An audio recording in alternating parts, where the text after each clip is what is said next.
I have no idea. Apparently, we're just in. That's just gonna be what it is today. No intro today. So you all just saw this come running in, sit down. That's even better than an intro. How you doing, B man?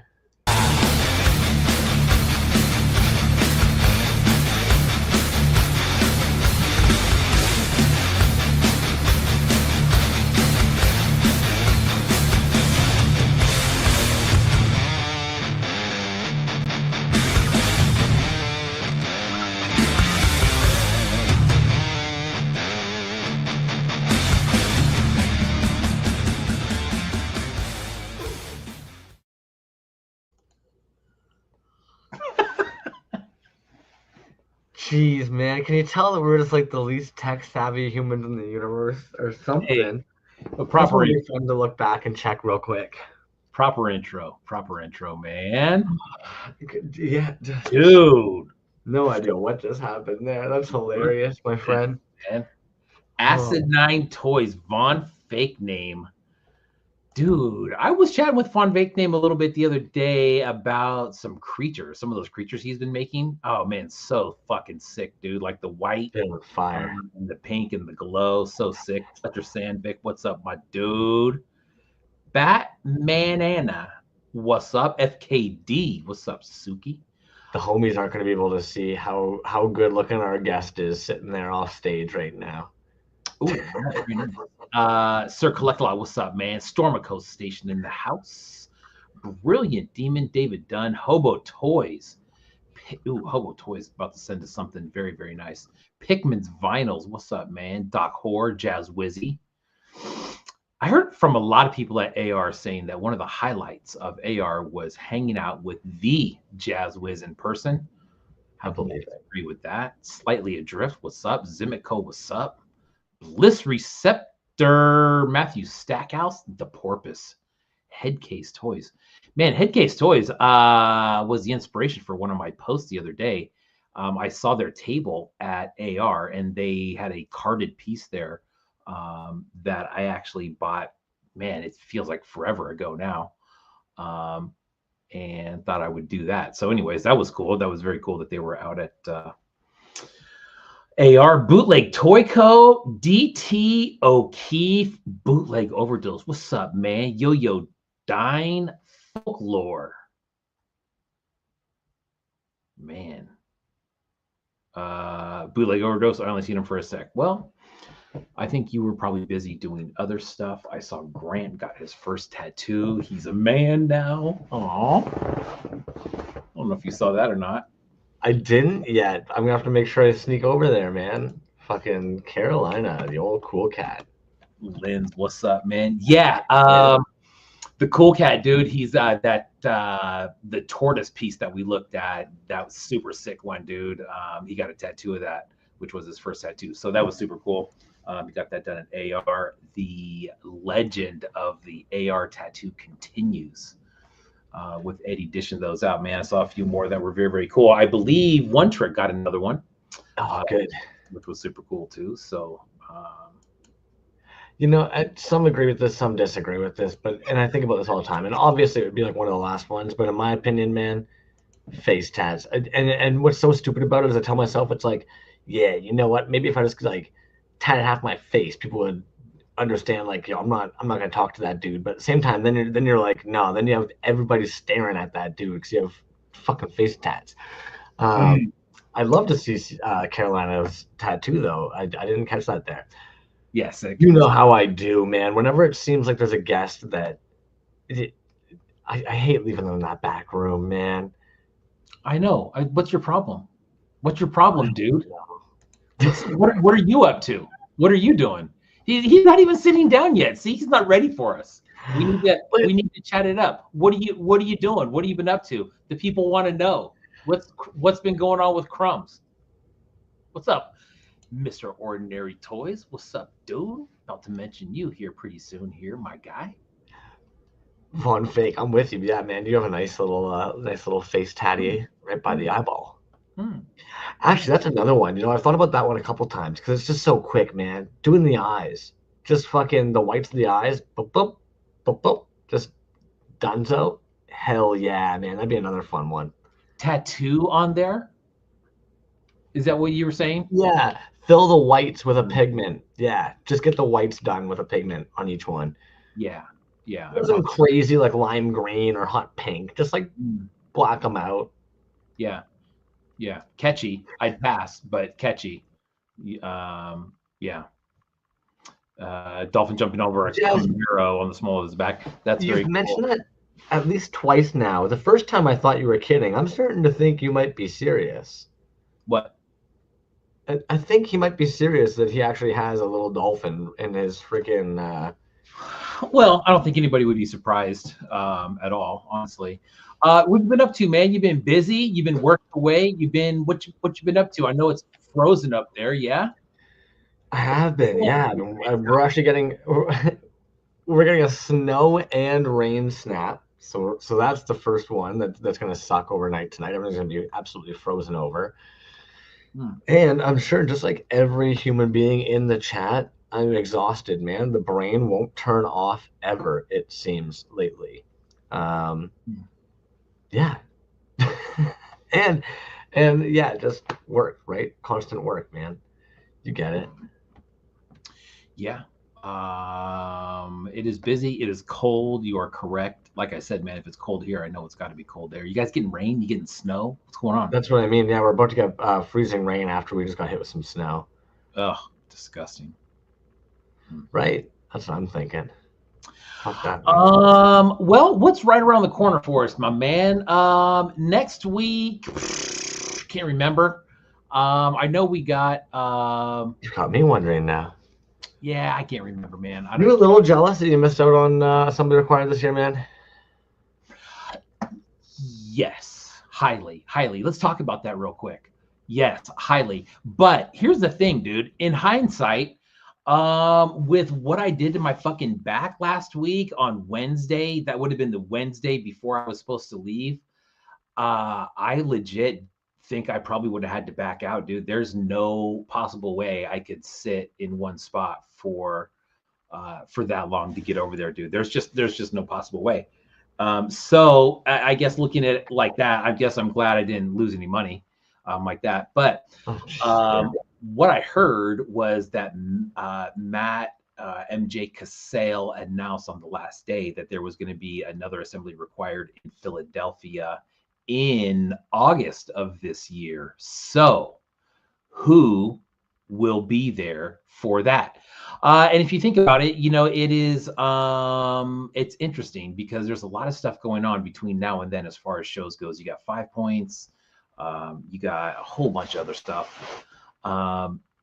But so that means if one's in August, one's in February, they're spaced out about 6 months apart now, which is interesting. And the location is similar. I don't know. I would think naturally that would just bring out more people just because of the area. It's a lot more populated area, but that'll be cool. So if anybody is doing that, yeah, Porpoise is in. Super Terrible, what's up? Yo-Yo Dine is in. Zemico is in.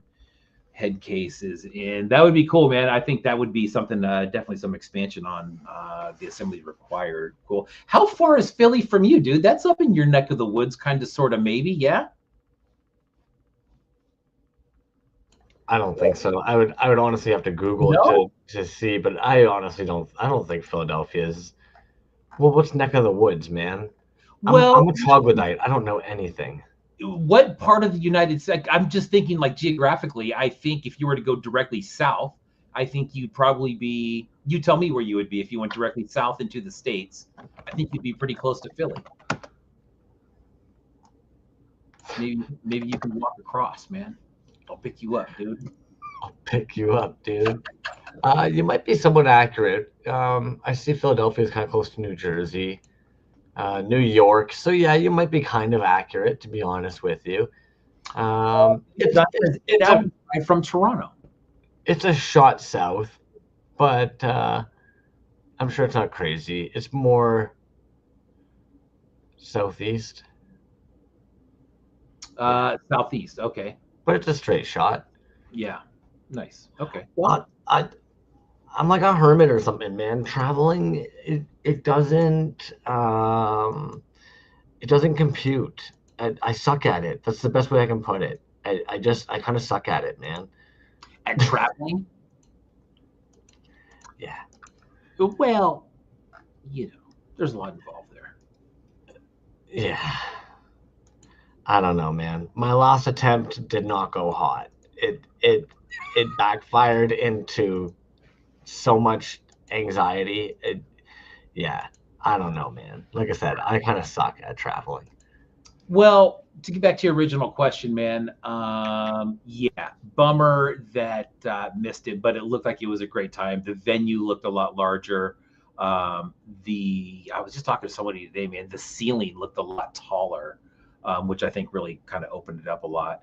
And I don't know if the bigger venue made it seem like the crowd was thinned out a little bit more. Like I said, I don't know, man.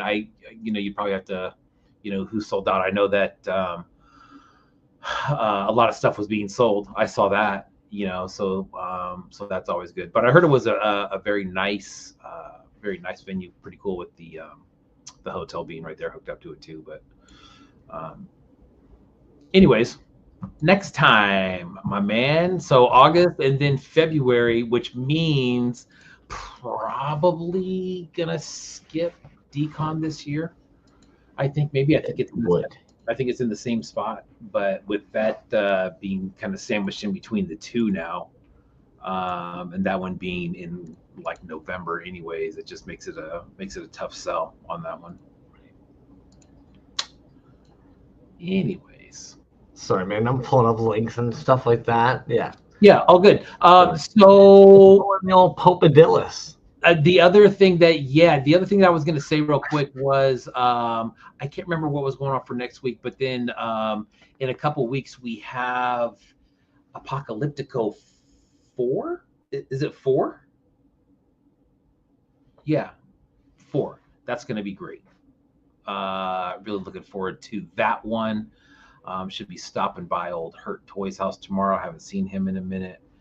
And see the progress on that piece. I know that he was working on something super cool, so we'll see what's going on there. I have no idea what it is, or if there is anything. Who knows?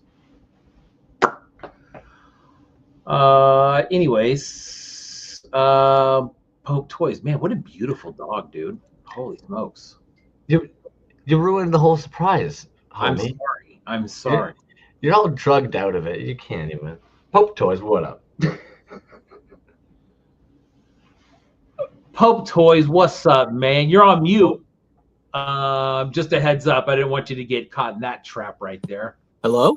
There you go. Bam, bingo, bango. The key there is that you didn't try to speak with it on mute, so the streak continues. We're on a good streak this week, man. What's up, dude? Nothing. This is it. That was my dog. I don't have a mask. It was the best I could come up with. What a beautiful dog, dude. What's your dog's name? That's Rocky. Rocky. Man, what a nice looking dog there. Thank you. This is Dormico. I'm not a dog. I am not a dog. Yeah. That lawyer, right? Exactly. So, dude, we posted a lot of your stuff. First of all, why don't you post something? You haven't posted in a while. Yeah, I don't want people to get tired of it. It was very cool, man. So, I mean, it was all with intention, of course, right? The drop for those figures is tomorrow. Yeah. Awesome. Let's go back to the beginning, dude. But before we do that, why don't you introduce yourself first? Who are you? Sure. What are you doing? Yeah. My name is Christian, and I am POPE.TOYS. Pope is not related to Christian. It just stands for pieces of plastic, etc. Which, when I started Instagram, I thought was a good name, and then I decided it wasn't. I make toys. Oh man, which I decided was a good name, and then I didn't. Ain't that some shit, dude? Yeah. Perfect name. Honestly, I think it's a clever as fuck name. Even the fact that you were like, it has no play on Christian. It's like, yo, right away I thought that was banging. The fact that it's Chris, like your name is Christian, and then you have Pope Toys, and I get that it's pieces of plastic, etc. But Yeah, it's kind of a fun, ties it together, I guess. But You know what, man? I was talking to Ryan Lintner earlier. He's a big fan, and yeah, I've been talking to him a bit. Good dude. yeah, and he says, and at first I didn't know your name was Christian, and he said something, and he said Christian and then Pope Toys, but he didn't refer to it as it was your name, and I'm just like, oh, wait a minute, dude, did I miss something here? And then so I'm like scrolling back. Exactly, man, and I'm just like, I don't see anything like that. Um, anyways, man. So dude, oh god, it goes back to man. So when you started posting, man, like this whole action figure 3.75 scale. Yeah, I actually I looked back at that today because I assumed it would maybe come up. I started doing that in 2023. But the miniatures, like the original page was like 2020. It's a COVID baby. Dude, okay, so perfect, right? That's I think I feel like it was maybe a little bit pre-COVID, but it might not be true. I didn't go that far back to check a date, but April 2020. So you were right in there. Yeah, okay. Yeah, you Makes were. sense. That's right there. Yeah, I think that's like right. That's just as things were kicking off, as they say, right? Yeah. So, bro, let's take a look at these real quick because, like, this is no bullshit, man. So I scrolled all the way back and you start looking at it from the beginning. And I don't know anything about Dungeons and Dragons. I don't know anything about miniatures. I saw these and I'm just assuming that these are figures, and I'm just like, oh, these are actually dope. I've never seen any of these before. And then what I think is interesting, man, is like you usually do like a series of 3 or 4 pictures, and that last picture is your Kit Bash picture of how it comes together. So then I'm like, oh shit, he's actually making these, basically just Kit Bashing these things together. Your very first post is a finished piece, so that can't be where that started. Or you tell me, what is that where it started? No. The first post is I think it's like a werehorse mage or something. Yes. Yeah, it was I'd been painting miniatures since 2018, and doing this kind of conversion stuff around that time. The whole point of that was kind of like, I don't know if you've ever looked at it, but miniatures, like when you buy like a proper officially licensed miniature of a thing, they can be kind of expensive. So I just started making my own with dollar store animals and cheap little figures. I was working at a brewery at the time, and I just put it out on a Facebook page that like, hey, I'm looking for I was just looking for a Batman. I wanted a little Batman miniature. And I was like, I work at a brewery. I can trade beer for miniatures. And this guy was like, man, I'll give you like a grocery bag full of all these if you want. Like, give me a couple 6-packs. And I was like, great. So that's how it kind of started. I was like, what am I going to do with all these? I just wanted a stupid Batman. And I was like, well, then I started chopping them up and turning them into other stuff. So, dude, that was like 2018. One, yeah, you're talking about that, but you made a Dark Knight at one. That one right there, dude. Oh man. Oh yeah. Jet. Yes, dude. Yeah, and like I don't know if you know the scale, but like the size of those, like that black circle he's on is 1 inch. So like, yes, they're very small. Yes, dude. And you know what's funny, man, is like so many people that I think have even been on the show, and Crumbs, you can certify, man, that look at that right there, dude. Look at that shit. Thank you. Yeah. Iron Man. I mean, fuck, dude. Like that, there, that Kit Bash part. Fuck, bro. It kind of turned into like, I mean, originally it was like, yeah, I want, like, my really good friend Joel got us together to play Dungeons and Dragons, and then immediately I was like, well, wait, don't they use miniatures? And like, I was like, well, I'm an adult and this is an excuse to play with toys again. Like, okay, great. So, but then it just kind of took over. Like, this is the hobby now, like making toys and stuff. Like, I would love to play Dungeons and Dragons again. It just who's got time to get people together, right? So it's just now I just make toy. Like, these guys would never fit in a Dungeons and Dragons game, but you know, maybe someday we can put a Nero Warden on the table as a giant monster. I don't know. Yeah, there you go. But man, there's a lot of people that started off, and it seems like either got their start painting or customizing with like Dungeons and Dragons or Warhammer or something like that. It seems like, well, I've heard that mentioned so many times. It's a great little introduction to being addicted to painting pieces of plastic, etc. Well, and where I guess I get intrigued when I start seeing doubles, man. Yeah, that that actually was one of the first things I didn't post about it, but that is a kind of a cast. I used a thermal. It's called Oyumaru blue stuff. It's you put it in hot water and you boil it, and then you can press things into it and make a copy that way. And so you can see the original miniature there. And that original miniature is still in that state. Those are just 2 copies. They're milliput smushed into a mold and then set overnight. And then I think I don't know. My desk is a mess, but that thing's somewhere around here. I don't have it though. I think you shared the Amazon link with me at one point as well for that blue stuff that you're referring to make like a quick one and done mold. Yeah. It's really cool stuff. I feel like a lot of the miniature folks that I've looked into use that stuff a lot, the blue stuff, and it is by Green Stuff World, which is kind of a miniature focused company. But I don't see a lot of toy people using it, and I think they should. It's pretty great for just like a one and done. You want to copy one thing, you don't want to pour silicone. It's like, cool, copy it in this one time. And because it's thermal, you got to be careful with the resin you use, but I use Alumulite, whatever. I cast with that, and it cures like cool enough that it doesn't distort the mold. So that's great, man. Yeah, I actually this little robot arm right here, that's done with the blue stuff. That's off of I mean this other stuff isn't, but that's blue stuff from a vintage, I think it's a medical droid, Star Wars medical droid. The one who's got like the microphone looking mouth. I didn't want to wreck the figure, so I just copied his arm.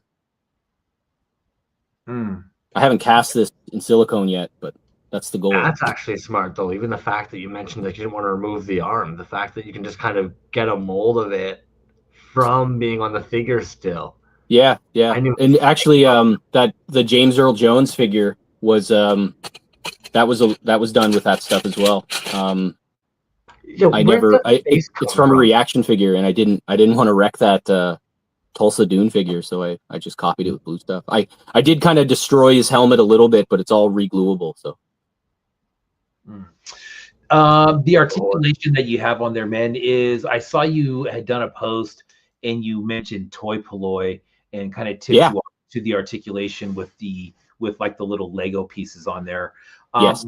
What made you go that route with everything else that's out there as far as articulation, magnet or peg or something like that? I mean, the Lego stuff, it's not that I haven't seen it before. I just rarely see it. Crumbs, I don't know about you, man, but it's just something that I don't see a whole lot of. That's some OG Titty moves right there. Did Titty use Lego? I've never seen that far back. That's sweet. Yeah, those pegs, a couple of pieces of theirs as well. That's like 2020 shit. That's like early. Yeah, I was still painting little guys. Yeah. How are they working for you though? They got great. The trick done? Fuck yeah, I love it. My earlier figures, the cultist, it was called the cultist at the time. Now it's called the server. They're a computer based cult in my brain canon that hasn't got out yet. But these guys were.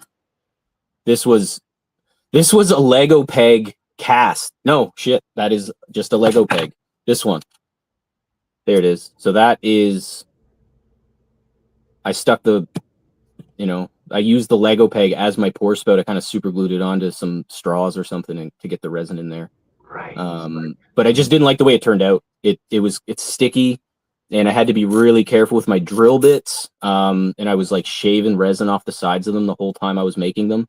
And like every one of these figures has a different size like hole for the peg to go into, because there was not a lot of consistency with how good I was at trimming off the excess and everything. So yeah, it just didn't really work for me. So, and I remembered the Toy Polloi videos, and I was like, well, I mean, I used it for the original. Why don't I try it in the mold, or not in the mold, just drill the figure out every time, and it's a little more consistent that way. So yeah, that's why I did that. Dude, one thing that I noticed on your earlier post, and it seems like something that you kind of continue to do, man, and I think it's fucking great because not everybody does it. But you are really listing out your process on what you're doing there. What's the goal behind that? Is it just for your own personal documentation and just kind of to see the growth there, or is it just to kind of share what it is that you're doing? Yeah, I don't know, both, I guess. Like for me, a lot of times I'll if I like the way a figure turned out, paint wise, I'll take a picture of it with the paint. And I think I posted one of those a while ago. Yes. But it was just to kind of, for my brain to remember like I really like this color. I don't want to forget. These are the colors I used. Figure that you were just holding.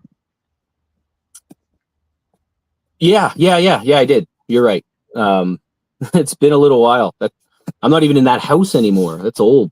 But but yeah, no, like, so I like to share. I think it's great. I couldn't do what I do if people didn't give their knowledge out on the internet. Like, I mean, Craftsman, everyone says his name. There's a reason he's the best. But even like Titty Beans has shared some really cool videos of like casting and making molds, and it's like, oh, like I'm watching that video and I'm taking notes. I'm like, oh, like look at those bubbles, look at those sprues shooting off to get the air vents going. And I love that. I think it's the best. Making them is my favorite part. Like painting, I'm coming around to it. Funny enough, as someone who started as like mostly a painter, but painting used to be a means to an end. But for the miniatures, it was like, I got to get paint on this thing so we can put it on the table and use it as the dragon looks dumb when it's gray. We got to make it blue or whatever. So, but I am coming around to liking painting, but pouring the resin is still a little bit more fun. The kit bash is the best part for me. That's the best. Just gluing together toys, seeing what you can come up with. See, actually, when you're saying even that, I've got to ask you about this guy, man, because this was probably one of the first ones I personally remember seeing on your page. This kit bash, in my opinion, is brilliant, homie. And this painted one's so good at being able to see like all the individual pieces, but like these quote unquote like stupidly long arms. You know what I mean? Like, and then okay, is this OG sculpt? This head? No, that's a that's Chewbacca's head, from like, I don't know, Power of the Force probably. No, it's like one of those talking ones. It's got the microchip in his body. But yeah, that's Chewbacca's head with a trash bag bunch. They had like a Ferengi looking guy. He's got a rolling pin in his hand and like a Star Trek looking uniform. And then the body. Pardon? Did you just Dremel that face off? I did, yeah. It was a lot of chewing for sure, yeah. And actually that face is another example of the blue stuff. I didn't want to wreck that trash bag bunch out of my childhood toy box, so I copied it with the blue stuff and poured some resin in it, and that was that. That's a good man. Give me 1 second. My dog is tired of sitting in here. Yeah, of course. Dude, I don't know about you. I never would have guessed that was fucking Chewie's head on there. Me neither, dude. Yeah. Oh, jeez. Look at douche. I muted you. Oh yeah. I'll be honest right now. I kind of stole it from Healy Made. He has those figures with the human face set into the Chewbacca face. Oh, And snap, you're right. I saw that and I loved that. I thought it was awesome. I was like, man, that's really cool. Like, because I know that that's Chewbacca, and I was like, I wonder if I could pull something like that off. And then I got my hands on it. It doesn't look anything like Chewbacca now. It just looks like a dude with long hair and a beard. But I mean, that's cool too, I guess. That's when you say it, it clicks, but that's exactly it, man. And if anything, that's the beauty of kit bashes, actually. Yeah. Somebody I would have least expected it from. We were at LM9, Von Fake Name and I, we were lucky enough to go over there and take a little tour. And he actually mentioned that like kit bashing is where they started as well, and how much they actually really enjoy the kit bashing process and that making of one. And I thought that was really interesting that you even mentioned that that's the part you really, really enjoy, man. Why do you make copies then? If the painting isn't really so much where you're at anymore, what is it about the molding and casting process that you seem to enjoy? I don't know. I just found it and it was fun. Like, it's no, honestly, like it's one thing to hold like a kit bash in your hand. It's like, yeah, this is a toy. It used to be this and this and this and this, and now it's this. But to like, if once you make a copy of something, it's like, yeah, now it's mine. Like, I don't know. That's what it feels like to me. Oh, there he is. Yeah. Yeah, there's all the bits. I haven't done that on the newer figures, and I meant to do that. I always take a before picture. Well, not on that poor green soul there. I cut him before I took a picture. But this is a good bash, man. Thank you. It's a really good bash. And yeah, like even that trash bag bunch. Like, I mean, like it'd be a lie to say I go into this fully knowing what's going to happen. His ears are way bigger on that original figure.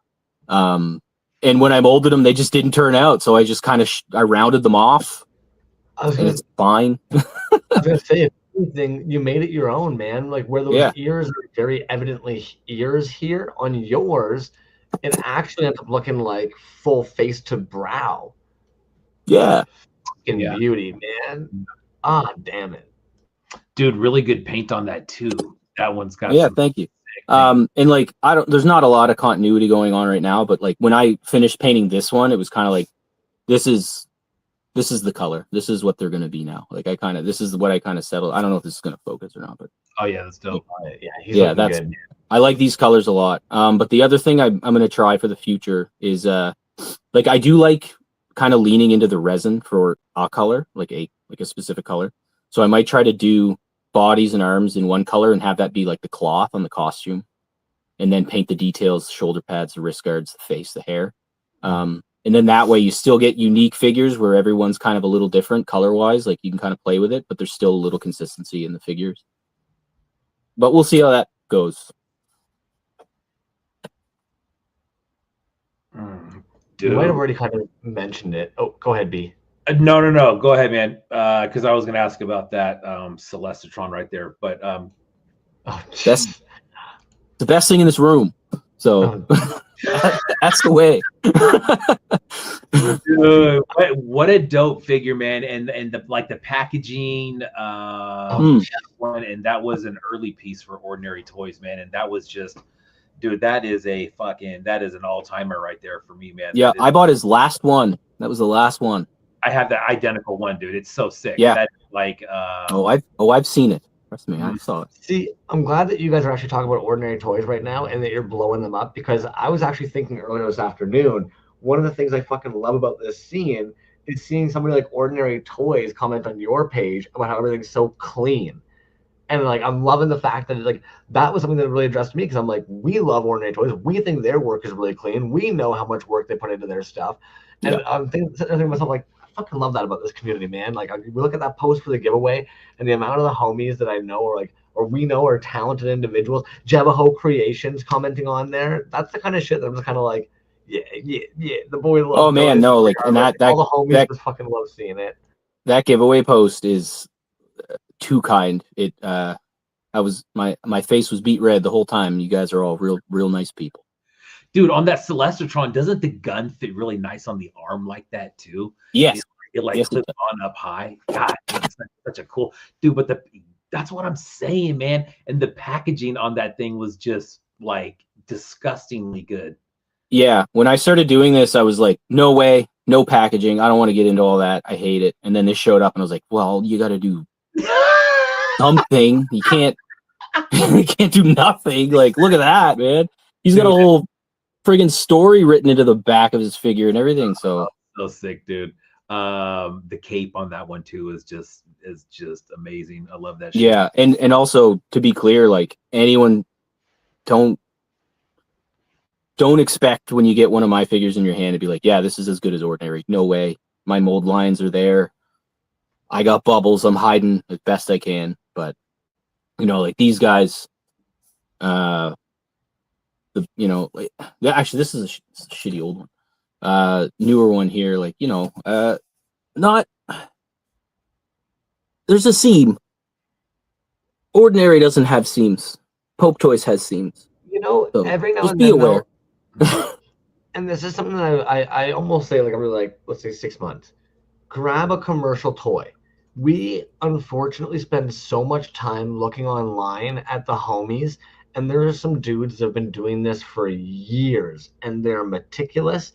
And like the reality is that we like to be hypercritical of our own work, but you grab a commercial toy, like you're pointing out a seam line I can't see. I mean, well, it's like, go grab a He-Man. Go grab one of your old yeah. He-Mans, Oh no, my I know. dude. And like, I know. You're right. that's where every now and then it's just kind of like, but dude, like the whole point of this is that, like, we're excited and stoked that we're in a position we're able to make toys potentially better than they were. Yeah. So you're already Yeah. coming miles from where some of the commercial pieces are, man. So like, Thank you very much. That's you you guys know? have some pieces coming. I'm sorry that they got delayed in the mail, but you know, we can talk about it again once you got it in your hands. But Dude, we'll have to pull you back in. Yeah, exactly. So like you said, man, it kind of, you were doing the miniature stuff all the way up until like August of 23. And then it's there's an obvious switch in your profile where it goes from mini to, hey, I'm experimenting with resin and molds. And then from there, it's just been all 3.75 scale figures. I guess the obvious question is, why the jump over? Yeah, it stemmed from kind of wanting to potentially make copies of my miniatures. Like, you know, like I made those little milliput copies of the grell. That's what that monster's called. It's a grell. But push up my glasses here. But it Get it right, you nerd. I wanted to copy my miniatures. And then I just kept finding videos of people like Craftsman copying full-on toys, and I was like, well, okay, like that's neat. I'll learn from this. I'll watch this video. Yeah, he's copying a Star Wars figure, but I'm not going to do that. I'll learn from watching him though. And then it was just like, well, maybe it'll be easier if I start with something bigger to kind of, you know, because I was doing the original, like the Lego brick, you know, clay base, stuff the figure in, match the old seam line to the new seam line. I was trying to do all that. It was horrible, awful stuff. I didn't even post that. That stuff's gone. Actually, Ocular Rhombus got one of them. I don't know if it's still there or not, but he got like one of three, looked like my first ever resin pours. Nice. And he turned it into something cooler than I would have ever done. Yeah, so it just kind of was like, yeah, we'll start there. We'll start with this Star Wars toy, whatever. And then I just really liked it. Like when it was done, I was holding like a toy, like a real toy, not a toy, like a real toy. So, you know, I mean, this is cool, and this would be, those are fucking good, man. And this would be impossible to copy as well. Like all these, yeah, I couldn't. I'd love to. I might try. I've considered actually taking some of the old guys and like cutting their arms off and molding them and trying to cast them. Only, you know. That does seem to be something that a lot of the time. Oh fuck yeah! I have links for those too, but that's so good, man. This is still my favorite. If I was ever gonna make one, it'd be this. But then I'm also like, well, how am I gonna do the horns? Like, how's that gonna happen? How do you do that? Yo, there's That's definitely break that would. Ooh. That's Olaf, or is it Olaf? No, what's the reindeer from Oh, Frozen? frick, Where I from got his from? Frozen. His little Yeah, buddy there. Kinder It's Surprise. escaping me right now. It starts with an S. Fen? Is it Fen? Steve. You might Steve. Sven. Yeah. Steve. I don't know. I don't watch Disney movies. I'm an adult. I play with Yeah, toys. Footboy nailed it too. Sven. Yeah, right. What's so stupid is I literally have one in my bathroom, and I'm sitting here like, yeah. I'm sure like you guys, toys are everywhere in the house. Oh, Doc Horror, that's a good one too. I like Kevin. Kevin's a good one. Oh man, that's funny. Okay, so we make the switch over to the larger scale figures, and it's been pretty much. So what's going on with the miniature stuff, man? Is that kind of just a closed door at this point, or do you still kind of dabble in that stuff? I mean, I won't say the door's closed, but I haven't looked at it in a long time. And I can tell you, another kind of it's one I've never admitted to myself, but I think one of the reasons I stopped with the minis is because the last one I was working on was huge, and I'll get it's right here. I've moved with this. I hate this thing. I love it's nowhere near done. I hate this thing. But that's supposed to be a miniature. It's a Stegosaurus and a Spinosaurus, and then a bunch of Stegosaurus spikes that I copied with that blue stuff again, guys. Get on it. Blue stuff. Oyumaru. And this is actually, when you go to the dollar store, you can buy that 2-part epoxy glue, resin, glue, whatever. Yeah. That's that mixed with acrylic paint and rubbing alcohol. Rubbing alcohol thins epoxy to make it a little easier to pour and work with. So this is before I ever bought resin. I was doing that. You know what? This is why I make toys. You guys are bringing this revelation on. This was too big of a project. I was watching videos of people make toys to make this toy better, to make this mini better. And then I just started cutting Star Wars toys instead. Nice. That's funny, man. Porpoise is a fan of that. Yeah, that looks like something that Porpoise would do right there. Interesting, man. That's funny. That is definitely not a miniature, but it's interesting how you kind of landed on something in between. Well, it technically would be a miniature on Dungeons and Dragons scale because it's the biggest monster in their universe. Not the universe, God, but the. Get with it, nerd. It's a Tarrasque. They're basically D&D's Godzilla. That's what that was going to be. Right now, it's a Stegosaurus and a Spinosaurus haphazardly glued together. Nice. For those of you who didn't catch that. Yeah. Right. Again. Yeah, exactly. Dude, so now that, gosh, man, we go from like, August, around August, I believe, of doing your first post of resin casted figures like that. And then we go to just right before Thanksgiving, where you have a nice pour, Crumbs. That was very nice, man.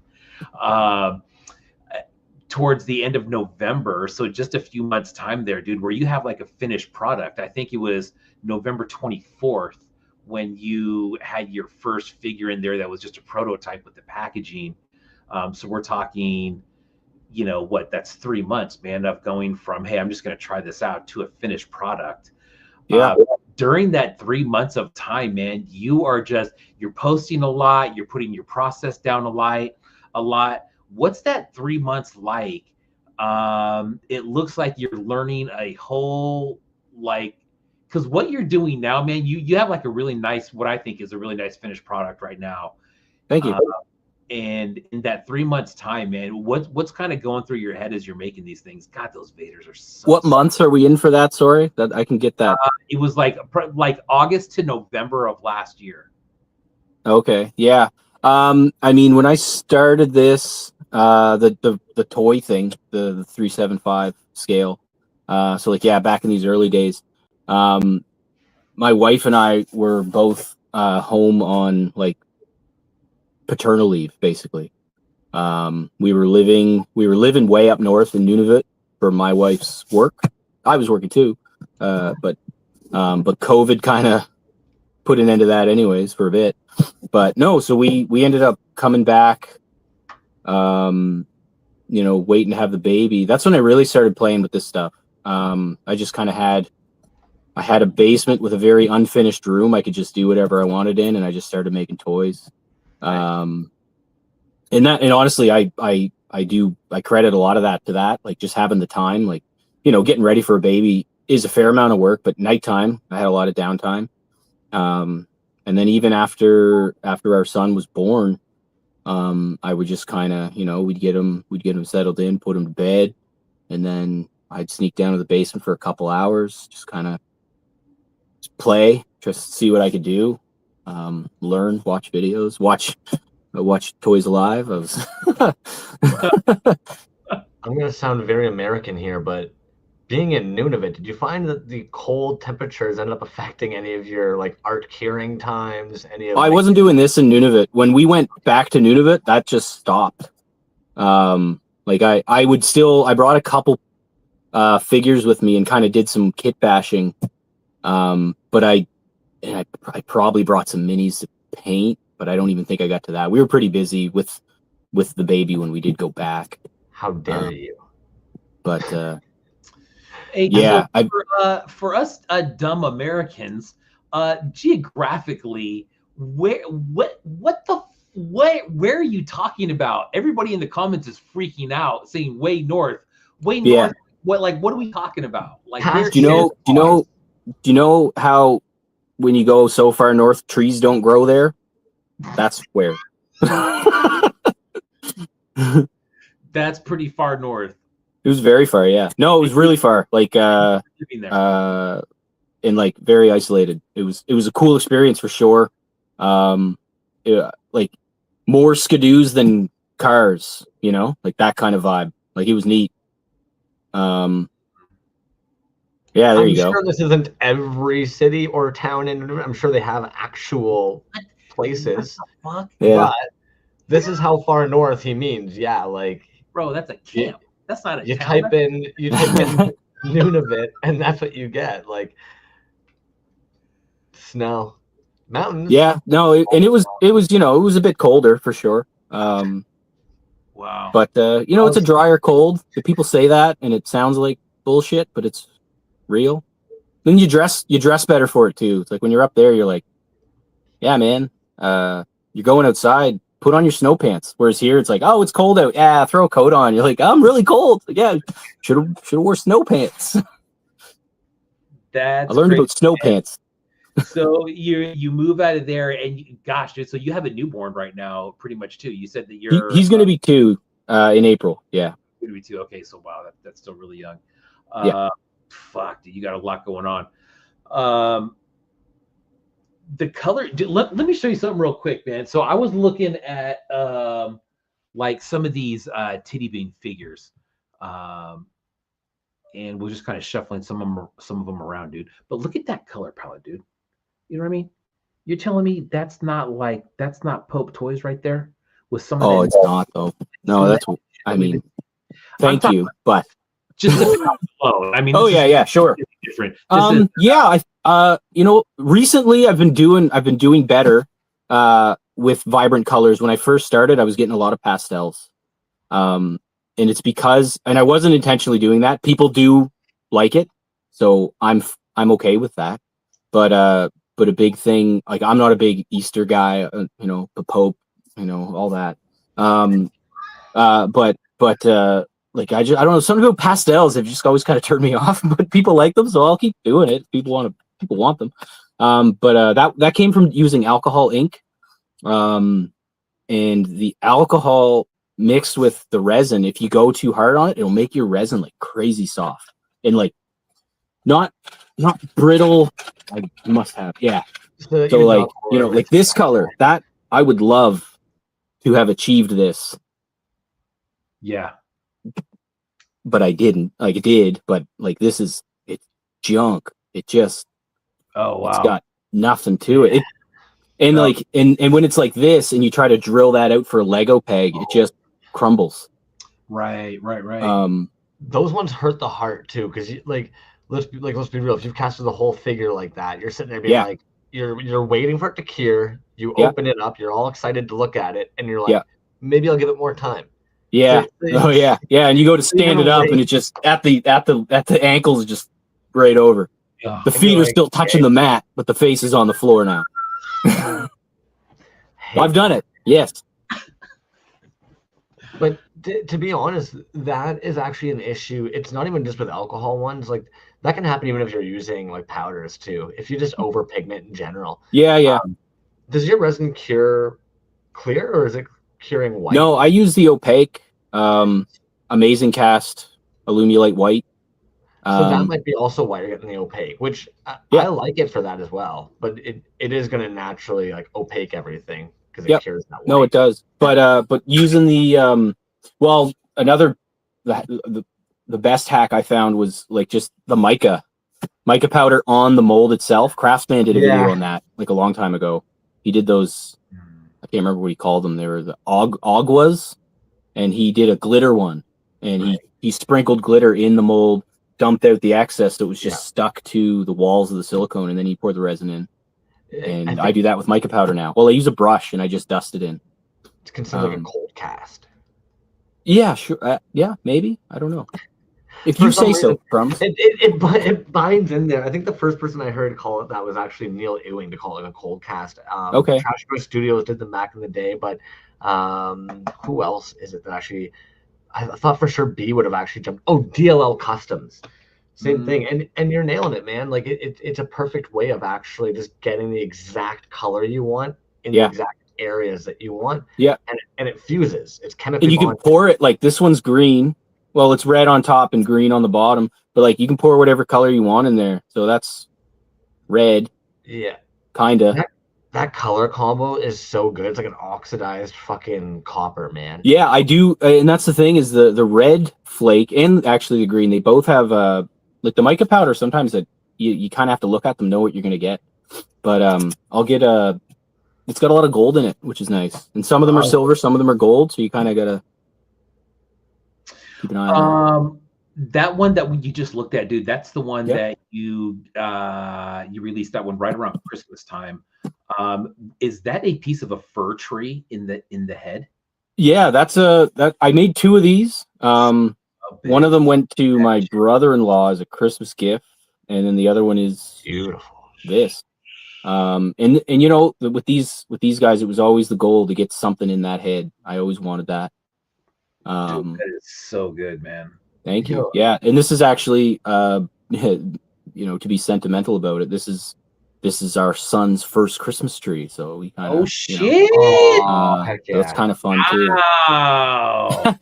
Dude. Like, fuck, no one write notes down, dude, but like like casting like sentimental shit and resin into toys like that.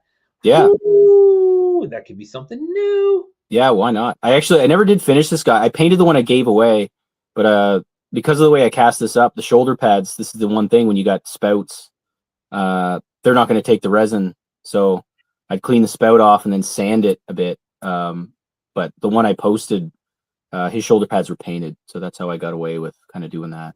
I painted the shoulder pads and this little wrist guard in the hands and the gun. The clarity in the head is stupid because there's so many areas between those little like bristles for air to get cotton pockets. Not to mention typically like anything that's of nature is going to off gas a bit. Yeah, no, it did. That, dude. Like close to the neck. It's really hard to show, but if you go on the page, you'll see it. But there is like a bubble kind of right in there. And it's not even a bubble. I don't even know what it is. I think it might have been sap being released when the resin cured, like it heated up. And I think it kind of let some sap go. Yeah, I wouldn't have thought of that. But I mean, I'm not mad about it. I think it's nice still. Again, it's just for me. Gorgeous. You know. Do you make a lot of stuff and find that you end up keeping it for yourself? Yes, yeah. Basically the first of anything. That's where I'm at right now with that. Like the first warden. This is him, the first warden. You can't have him. He's mine. But he's also like the run of Wardens I'm doing is different too. Like this early arm, the early Wardens were right-handed, and the new ones are left-handed. For no reason other than, well, if I'm gonna remold it, I may as well do something different. Dude, So, what the fuck? yeah. Now B's like, give me that fucking prototype, bitch. You know what? I need both. Who has one of these? Fake Name's got one. And my brother, and Mom's still waiting for hers. So sorry, Mom. Oh, they're down with it, eh? Oh, yeah. I mean, my brother, I think he's something for the shelf. You know, he's got his own hobbies. He's not a toy collector. I'm just kind of, hey, it's Christmas time and I'm not spending money, so here's a toy I made. But my mom is all about it. She's always been very supportive. And something like you're doing, like, I mean, as cheesy as you made it sound, dude, I think that is so sick with the little piece of like your son's first Christmas tree in there. Like, holy shit, dude, that's super, super sick. Yeah, thanks. Man, just going from, like, we're talking about getting started in August of last year, and now we're only into the beginning of February. Yes, she does. Great. You know, in documenting the process and experimenting, you mentioned the mica powder. Dude, it seems like you're just like going all in and super embracing just the process of new stuff and trying new stuff, packaging it on point. We'll get to the packaging in a minute, but sure. It seems like it's going really, really fast, man, as far as going from just trying something out to having a finished really, really nice product now. Where's it going after this, man? Like, what's the goal here? Eventually I'd like to sell enough toys to do a campaign and run for prime minister. Oh, excellent. Yeah. No, I don't know, man. I don't know. I'm just seeing where it takes me. I'd like to just keep doing it. And I think going forward, I'll probably do smaller drops when I do them. I kind of hyped this one up a lot and then found myself just kind of really struggling to get things into bags, and you know, and I'm looking stuff over like, oh, like this one does have a bubble. I didn't know there was a bubble. Like, awesome. You know, and I'm filling bubbles with super glue and baking soda and trying to make it look nice, which is something that's easier to get away with when you're painting. So there's a bonus for painting. True. But yeah, I mean, actually, here's an example of that. Is this guy here? I don't know if you'll see the blue. Yeah, the camera's having a hard time with it, but there's so many filled bubbles. We got 3 big ones right there. And he was originally going to be part of this drop, and I filled the bubbles and was like, I didn't like the way it looked, so I was like, you know what, he can be painted, and that'll be that next drop, I guess. But then I also discovered he doesn't really. Oh, he's doing all right now. He wasn't standing very well before. I don't know what happened, but so maybe he will make it out. But I'm also like, I like having a decorated shelf. Not that I have a lot up here right now, but I don't mind keeping my stuff either. I like. If I made it, I like it, so I'm not mad if I stuck with it, I guess. Yeah. Oh, God. Are you currently basically looking at like an AR run table of just figures, though? No, I couldn't imagine. Yeah, that'd be cool. But right now, you know what? Next for Pope should be a real pressure pot. The thing I have right now is scary, and it only holds 1 mold at a time. I'm not telling people to make this, but this is 3-inch ABS toilet pipe with a bike spout. That's my pressure pot. Every figure came out of this. Dog. You know what? The Vaders didn't come out of this because the mold was too big. So that's why they're all full of bubbles, and that's why nobody's getting any of them. Bro, what? Wait, what? I've never even Man, seen. I love I've never that, even dude. seen That that has me. dude. I'm hard. I'm so hard right now from What that. the fuck, dude? It's about $30 at the hardware store. Make sure the glue sets before you put any pressure in it. Not that I'm saying to do this, but if you do this, let the glue sit overnight, because I didn't, and it totally popped on me, and it was very scary. I think I had probably 50 psi in there, and she let go. But my wife heard that one from upstairs. She's like, "What are you doing down there?" I was like, "Nothing." She could tell I screwed up. But yeah, no, it's just I put this in there. That's off baby snacks, just because there's a bump in the bottom from that. So that just keeps them from falling around. I don't know. Don't make this. Get a pressure pot. But Dude, I can't believe that you're producing the shit that you're producing. And you know what, dude? I was gonna ask you if when you see little bubbles in your stuff like that, yes, very true. if, Don't. if you when you see those bubbles and stuff, do you give yourself some leeway and say, well, I'm just kind of getting started? But then again, dude, with that equipment, like, I mean, holy shit, dude. I mean, it's obviously working, right? Yeah. The thing that's hard about it is yeah, red green. Yeah, I guess so. If they're not going to find you handsome, they may as well find you handy. Is that what it is? I haven't seen that in a while, but no, it was I don't. What was the question? Red green threw me off. I don't even know, dude. I was just I'm very impressed with the what you're producing out of that. When you said get a real pressure pot, I thought that you meant that you didn't have a pressure pot, which was going to be something on its own. I was going to say like, oh wow, that's cool. But then you hold that fucking package bomb up, and I'm like, Yeah, holy shit. I was like I'm picturing scared to one of post the, it on socials because I'll just get flagged for terrorism or something. It's like this guy's making pipe bombs. For sure, a Just pipe don't. bomb. That's It's a pipe bomb filled with resin. That's wild, man. That's interesting, dude. So let's talk about the packaging, man. That's something that I've been Yeah. bringing up like every time that I see your stuff, dude. I know that you were doing a couple lives earlier on in the week with Von Fake Name, Yep. and kind of going over some of your packaging process, dude. But obviously, a lot of thought went into those. I mean, it's not carded. It's a package 3.75, which I love for for a display figure. But you put a lot of thought in it as far as how the figure goes in, the header card, what's in the packaging. Yep. What is it about the packaging, man, that made you kind of go all in on that? I mean, some people do. I mean, you've probably seen it yourselves with, I mean, you'll see all kinds of packaging or no packaging at all. Yep. But when you look at yours, it looks like I mean, it's all there, right? For a 3.75. It's Yeah. great. Yeah. There he is. Yeah. No. I just kind of wanted it to look a little more finished. Something about just a toy wrapped in bubble. And no shade to people who are doing it that way. I don't mind receiving a toy not in a package. But I just kind of felt like I needed.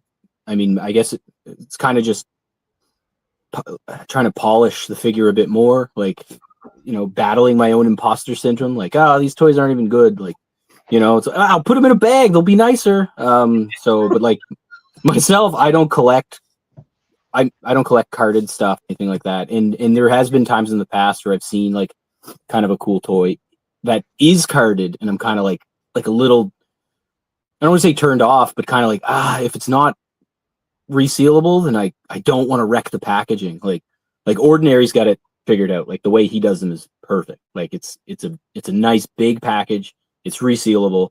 I don't mean to keep blowing them up. I'm not, we're not dating or anything. I'm just kind of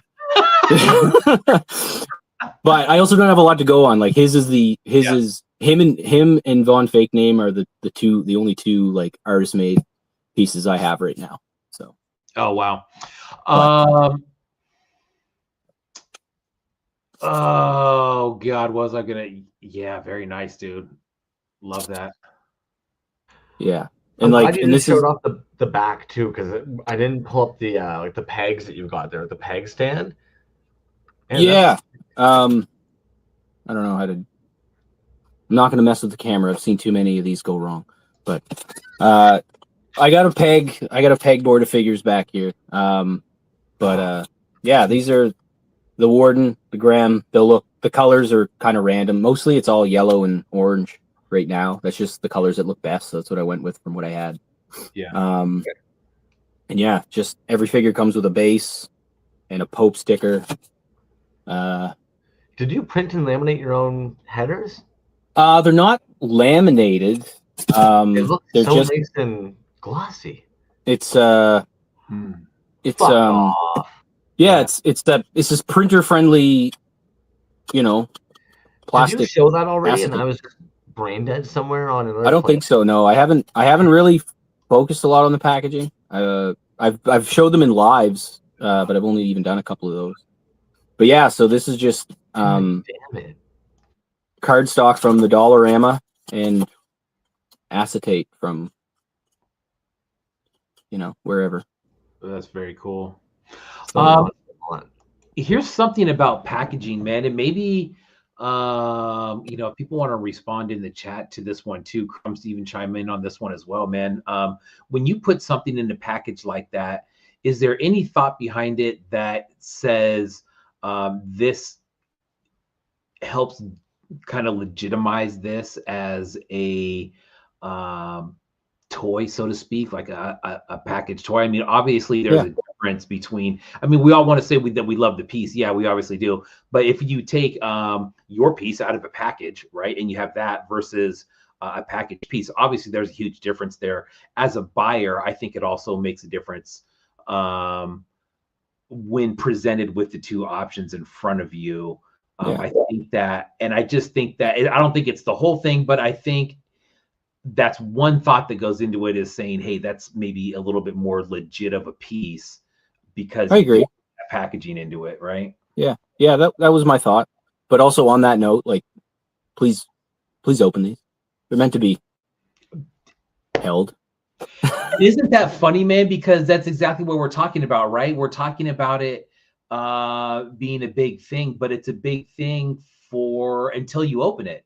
And then for me, after I open it, 9.9 times out of 10, it goes into a box full of other ones. And now there's throw these out. Throw it away. Get rid of it. Garbage. It's interesting, man, how that works, how it's just such a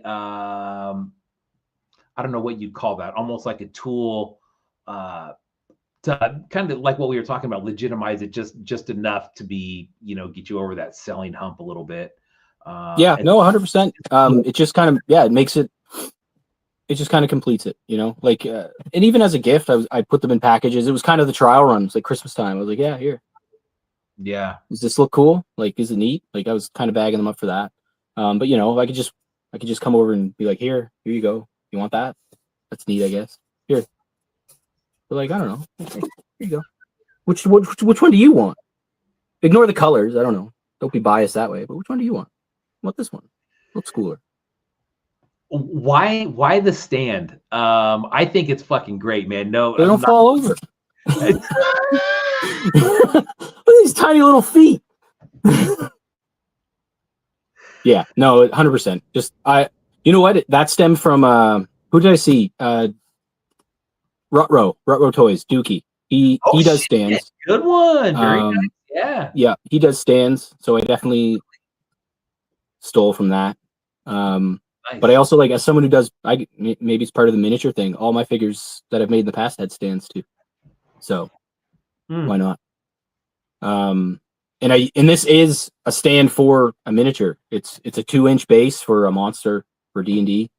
And I just I have and they're reaction compatible because I cut a foot peg off Mondo Gecko's skateboard and stuck it to a 2-inch base, and then used an embossing label maker to get my name on there.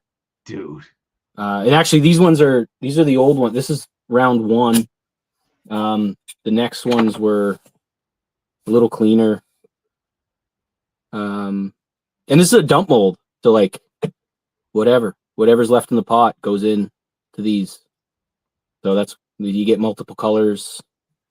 I'll do one pour and then mica powder and then second pour. Like just an extra little flair. Not all of them are like that, but you know, when I can. Sometimes there's enough leftover resin in the cup that the figure just gets, you know, the base is just one color. Yeah, here's one.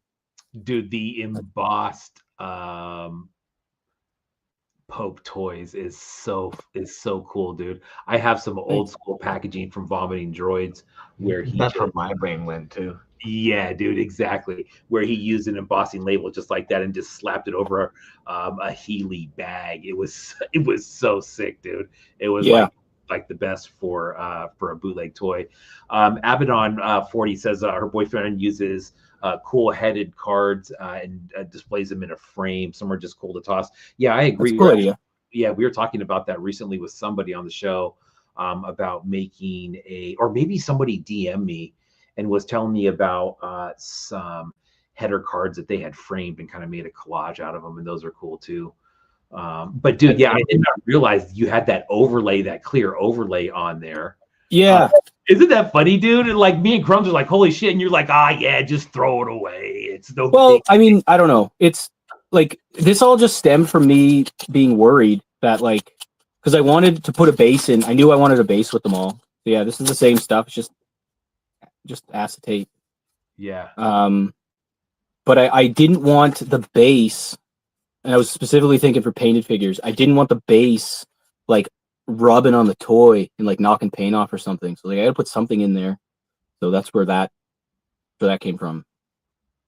I don't know. Good idea, man. Smart. And like anyone watching, just if you like that idea, just take it. I don't care. Just do it. You don't just do it. Let's share ideas here. But I don't know. Man, you know, so what's going on with the drop tomorrow, man? When, where, what you got? I saw one of the I've got 8 Wardens and 8 Grems. Okay. 3 Grems have glowing eyes. I haven't posted all of them. I just, you know, you can only type in so many hashtags in the run of a day before you're just kind of over it. But the actual release, the claim will be posted. It's going to be around. I should lock this in. 5, 6, we'll say 6 o'clock my time. Yeah, so right now for me it's 11:12. So do some clock math. I'm going to put a countdown on. It's you're 4 hours ahead of me. Wow. Yeah. Yeah, what time? This is why every time I post about your show, I'm like, oh, I got to stay up past my bedtime to watch Toys Alive tonight. Because past my bedtime to watch a toy show. Yeah. Oh man, yeah. Pickman says the glow on the green eyes is fantastic. Yeah, I agree. Dude, the glow on the headpiece on those Wardens is just so sick. The Vaders are so sick. Dude, let's talk about the double casting real quick, man. Now, the giveaway that you have for tonight is... Yeah. I'm sorry that didn't get there on time, by the way. Dude, I would have put it in the mailbox one day earlier. Maybe it would have made it. But. Dude, I mean, you can clearly see it right there. Like, excuse my language, but what the fuck, dude? Like, I saw that shit the first time, and I'm like, I shit you not, bro. That's one of the coolest fucking 3.75s I've seen in a while. Not only the color combo like that, just the figure alone, but that headpiece, bro. Like, let's talk. Like, fill me in. What's going on there? I got this is the first one. Again, this is mine. I'm gonna keep that guy. This was so same body as the regular Wardens. But and you know the name Neuro Warden. This was always the idea. It was supposed to be some kind of brain in a jar kind of thing. But when I first started casting up, it was just okay. Let's start with this. Figure out how to do this. They were solid colors. Then I figured how to do the clear resin, which is a UV resin because I'm not patient enough to wait 4 hours for a head to cure. And then Yeah, and then I made this head. I got one here actually. This one's not painted yet. But yeah, that's this is C3PO from episode 1. That's him. With his face chopped off. And then a Citadel skull, like that's a Warhammer brand. They sell a box of skulls, and this skull's supposed to be probably for like a giant or something, I guess. But yeah, so it's got the skull on there. You can see the paint better. But yeah, so it's got a skull, metallic details. And then I just carved out pieces of C3PO's head and stuck it was a Krang from Ninja Turtles. The figures are called Hero Clicks. They're miniatures. I just had it. It just happened upon, it's been in a box for years, the things to cut up and use, and I never did. So I found him and I used him. He's my brain.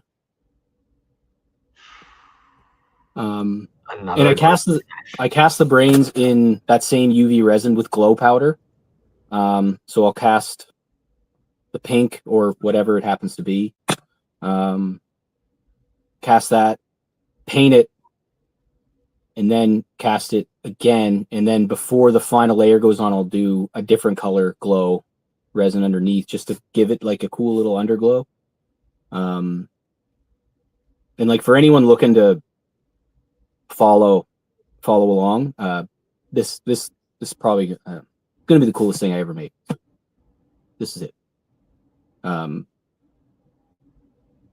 I don't know how I'll, not trying to toot my own horn. I don't know how I'm going to do better than that, and that's okay. But this is my favorite thing that I've made. Dude, I mean, like, holy shit, dude! It's got the look, you know what I mean? But and it will get better than that, dude, because what you're going to end up doing is you're going to end up getting that process right there, and you're going to end up duplicating that process in other pieces, and it's going to be fucking dope, dude.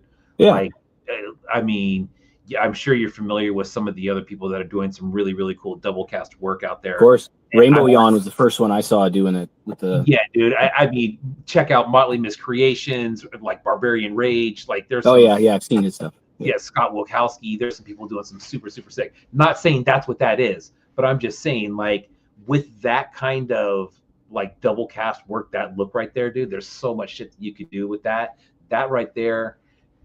Oh man, that's so fucking fresh, dude. Oh my god, I love that. Yeah, thanks. Not only that, but there's so many areas for that to go wrong, just like the one you did with the tree, man. Like, there's so much negative space here and like concave space to cause issue. So like, kudos to you, man. The moment you're playing with clear and trying to do a double cast, like, there's so many things that can go wrong, and it can just like fuck up the whole thing where it just looks pointless. So like, oh, they do. I got a bunch of them. Dude, I got a bunch of gone wrongs here. The sizing is great, dude. Because I mean, look at it; it just looks like it fits so perfectly, man. Thanks. Yeah, that was a big thing because I noticed when I started doing the casts in the dome that like whatever you put in there is like magnified pretty significantly. So it's like I have to put something in maybe a little smaller than what you almost want it to look like. So this little C3PO head ended up being kind of perfect for that. Now with this one here, and again, you might have accidentally, like, I'm so sorry, man. Did you end up mica powdering this one? This isn't a paint job, right? Yeah, the body and arms are all mica powder. It was a I think like fuchsia and purple or blue. And then for the shoulder pads, the belt, the ring around the helmet, the gun, the hands, and a little bit of trim on the boots is painted. Right. And then dry brushed with metallic to kind of make it match. Just to tie it together. I don't know if you're gonna go, it looks weird to have like, I mean, this one's kind of junk anyways, but to have like this painted head and skull and then like not painted arms. So I was like, I got to put some splash of something on there. It's dope though, man. Pikmin has a comment. He says the way that you're using it very minimally here makes it pop like hell. And I couldn't agree more, dude. Thank you. I mean, and just imagine like that process on, on a different body part as opposed to, the whole figure. or just the head. It's something. I mean, I think there's a whole bunch of different possibilities there that you could do, but I think your process there, or however you're doing that, is fucking A, dude. That's so good, man. That's Thanks. super It's sick.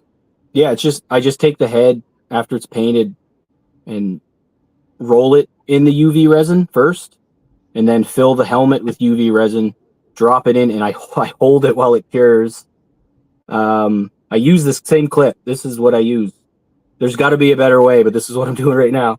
So I'll hold that in there while it cures, and then pull it out, put more UV in the bottom, and then put it back in, because I found what was happening is I was getting this eyebrow here was always on the outside of the helmet, and you couldn't tell until I went to clean the helmet off. I'd wipe the helmet, and the paint would come off, and I was like, messed it up, like, you know. So the head was too close to the outside wall, so it's a triple cast, I guess. I cast the head, cast it in the helmet, pull the helmet out, resin it, and then drop it back in and do another cure to give it a thicker. This one wasn't done that way. This one actually just happened to work, and you'll see there's a bit of a difference in the height of the head because this one has been cast twice in the helmet and this one's cast once.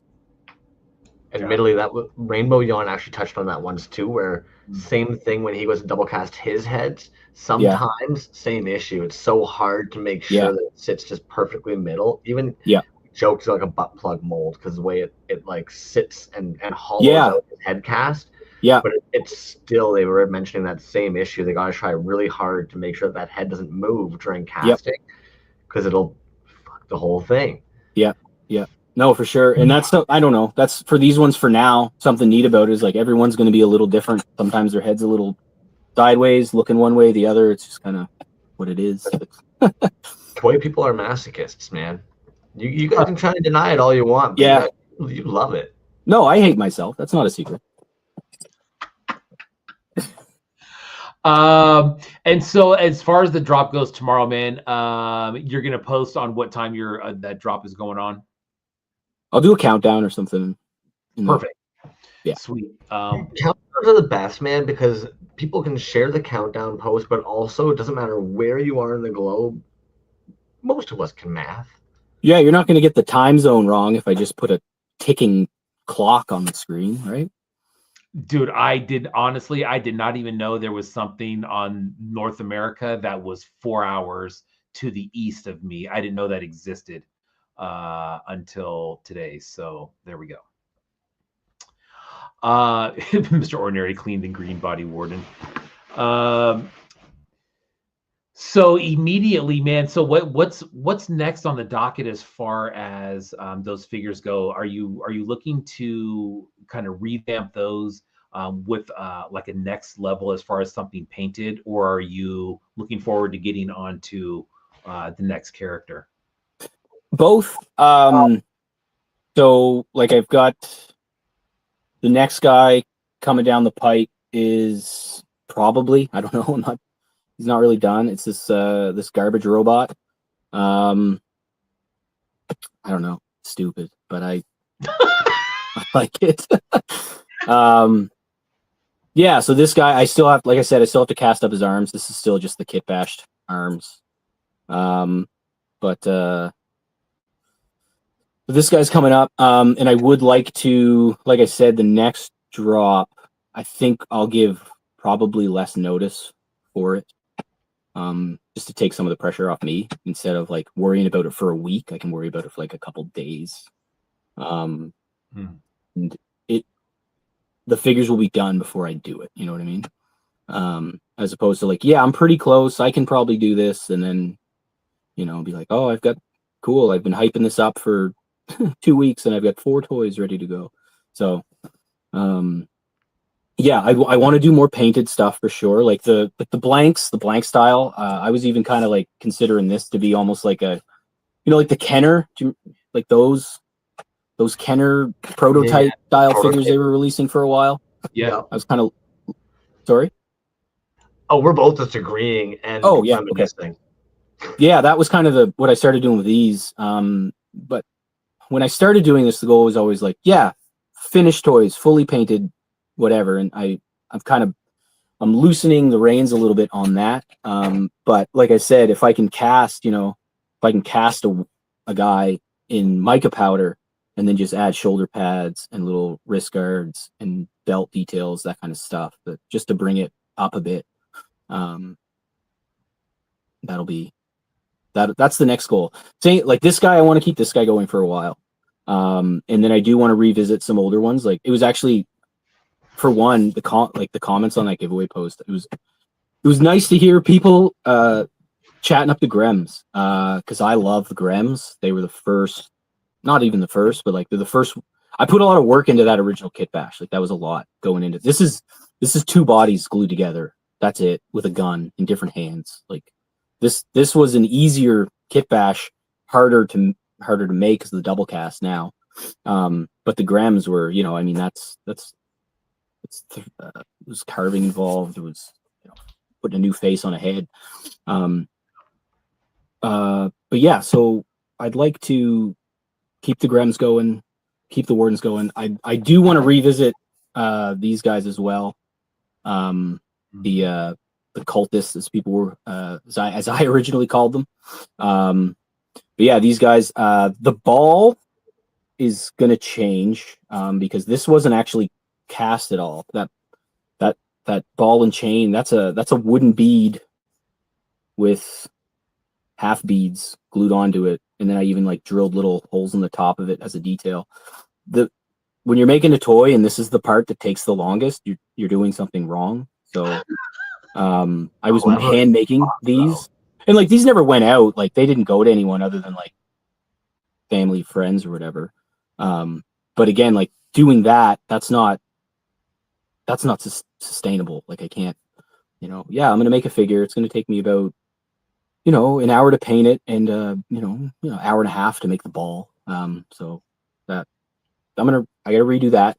And the proportions on their body, this guy keeps dropping. The proportion on the bodies are a little off. I don't know if it's easy enough to see, but the original figure, the cape for this was just off a guy, and I filled it with clay and glued it shut, and then poured it on. And then after I was done looking at it, I was like, man, something's off.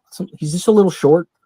So I do want to take my original, like my master, and cut him right at the belt line, give him like 2/8 of an inch, and then release him properly. He's just there's only a couple of these around. And I'd like to make him and the Garbot, the garbage can robot thing, Gar2D2, whatever it's going to be called. Garbot. That's what's on the immediate future. I don't know. I went dog horror, man. Admittedly, I don't see, and I guess technically, from like an illustrative standpoint, if I like straightened out the arms, I'm like, oh shit, yeah, he is short, but like it works. Yeah, like if his arms went straight down, he'd be able to tickle his shins while standing straight up. It's like a Grem. Grem life, man. Yeah. Damn, that's a lot. Well, we had God crumbs. How many did we get up to on the giveaway this week? It was a lot. Oh shoot, yeah, you're right. It was you had a lot of new folks commenting on your post too. And I don't know if it was a bunch of the miniature homies or your Nunavut clan or what, but 56 on the Gibby. Okay, yeah, it could be miniature people, and if any of them are watching, I apologize. I've abandoned you all. For now. I'm sure eventually you'll kind of bounce between the two. Yeah, and the other thing too is someday I'd like to maybe try to actually cast up some miniatures. Could happen. I don't know. Right now the focus is the 375. Dude, how is that world, man? How is there a large community for customizing miniatures like that on like with a D&D background, so to speak? Yeah, I'd say it's bigger for the Warhammer folks. Sure. Because that's actually, for a lot of people, that's the hobby. They don't even play the game. They just, and those miniatures come unassembled, and you can choose which parts you're going to use. You can pick your arms, your weapons, whatever. So, and that's where actually another, this is where the term kit bash comes from, is the kits, Warhammer kits, or maybe not Warhammer, but you buy these model kits and you start stealing pieces from one kit and put them to another and make a totally unique character. It's like, yeah, if you buy this box, you can make one of 50 options. It's like, well, if you start bringing other kits into it, and you're unlimited for options. So Sure. I'd say the Warhammer crew is bigger for that. And I tried to get into that. I got a couple. There's one posted on my page a long time ago. It's I don't play that game, so it's kind of when I was building the miniatures, I'm like, what am I doing? Like, I don't have any friends who play this. I don't have any friends that play the game I want to play. So why am I doing this? Fletch is on it. Fletch says that's what Healy Made used to do with the army kits. Yeah, man, if you go way back in Healy Made's thread, man, there is some exactly what you just said, man. Different army kits kind of kit bashed together. Really? I've never, I mean, he's got so much stuff posted. I've never made it all the way to the end of that, but he's got a lot of great stuff. Back to about 14, something like that. You'll see some wild shit on there, dude. That's very, very cool. We did an interview with him a couple years ago, and he talked about it and kind of how he got started in that. I think he did mention Warhammer. And then he also mentioned these army kits and exactly what you said, dude. Just buying different kits and then bashing them together, and just ended up with some fucking God. I'd love to get my hands on one of those one day. But anyways. Oh, cool. I can kind of see it though. Like every now and then, I've even brought up kits for I Married a Creature from Outer Space. And you see like the model kits they would have for a lot of these things. It does kind of make sense that like if you were interested in those or it was like our hobby, there'd be times maybe for Christmas or your birthday, even a family member might get you a kit that you're like, I'm never building the fucking Aladdin kit, right? So now you just have all those pieces of just like lamps and everything else. So it kind of makes sense that these dudes or even cars and vehicles, it's like I kind of get how like kit bashing comes from people grabbing these hobbyist kits and bashing the leftovers.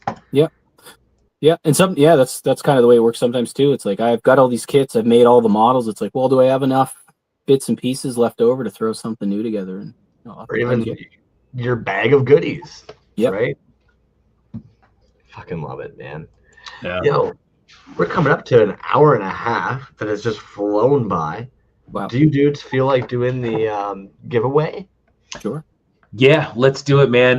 We are going to give away that beauty that we were just looking at. We had a great response on the giveaway post. People just kind of scrolling through the thread there.